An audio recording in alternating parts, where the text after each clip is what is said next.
Keadaan memberatkan, perbuatan terdakwa tidak mendukung program pemerintah dalam pemberantasan tindak pidana korupsi.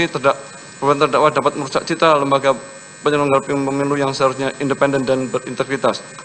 Keadaan meringankan, terdakwa bersikap sopan selama persidangan, terdakwa belum pernah dihukum, terdakwa memiliki tanggung keluarga, terdakwa telah mengabdi pada negara melalui berbagai posisi publik. Menimbang bahwa tujuan pemindahan bukanlah sarana balas dendam, melainkan sebagai salah satu upaya membina agar yang bersangkutan menjadi manusia lebih baik dan berguna bagi masyarakat, bangsa dan negara, serta memberikan efek jerah kepada pelaku maupun pihak lain agar tidak melakukan tindak pidana yang sama. Oleh karena terdakwa telah terbukti secara sah dan menyatakan bersalah melakukan tindak pidana korupsi berupa suap, bagaimana pasal 51 huruf A tentang tindak pidana korupsi, bahwa meskipun terhadap Undang-Undang 21 nomor pasal 21 Undang-Undang tindak pidana korupsi tidak terbukti, namun mengingat tindak pidana suap yang terbukti terkait erat dengan perkara tindak pidana korupsi atas nama Harun Masiku. Mengadili, 1. Menyatakan terdakwa Seto Kristianto tidak terbukti secara sah dan menyatakan bersalah melakukan tindak pidana sebagaimana dalam dakwaan ke-1 dan oleh karena itu membebaskan terdakwa dari dakwaan ke-1 tersebut.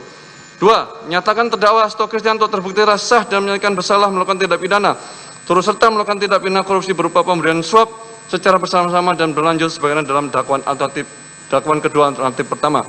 Menjatuhkan pidana kepada terdakwa Hasto Kristianto dengan pidana penjara selama 3 tahun dan 6 bulan dengan pidana denda sebesar 250 juta dengan ketentuan apabila denda tersebut tidak dibayar diganti dengan pidana kurungan selama 3 bulan.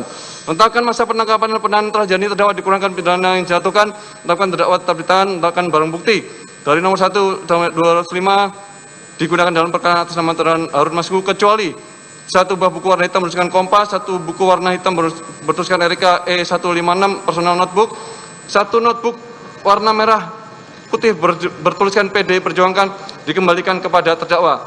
Membebankan kepada terdakwa untuk membayar perkara sebesar Rp7.500. Demikian diputus dalam sidang permusyawaratan Majelis Hakim Pengadilan Tindak Pidana Korupsi pada Pengadilan Negeri Jakarta Pusat pada hari Senin 21 Juli 2005 oleh Rosmanto SHMA selaku Hakim Ketua, Sunoto SHMA dan Hakim Ad hoc Tindak Pidana Korupsi Dr. Sigit Herman Binaji SHMH masing-masing sebagai hakim anggota yang diucapkan dalam sidang terbuka untuk umum pada hari Jumat 25 Juli 2005 oleh Hakim Ketua dengan didampingi para hakim anggota tersebut dibantu oleh Panitia Pengganti Pengadilan Negeri Tindak Pidana Korupsi pada Pengadilan Negeri Jakarta Pusat setelah dihadiri oleh penuntut umum pada Komisi Pemberantasan Korupsi dan terdakwa didampingi dengan para penasihat hukumnya.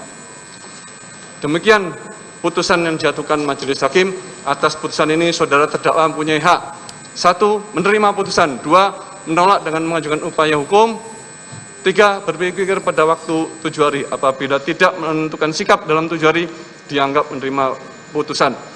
Ketentuan yang sama berlaku juga untuk penuntut umum. Dengan berakhirnya pembacaan putusan ini maka kewajiban Majelis Hakim untuk memeriksa dan mengadili perkara ini telah selesai. Dengan demikian sidang nyatakan ditutup.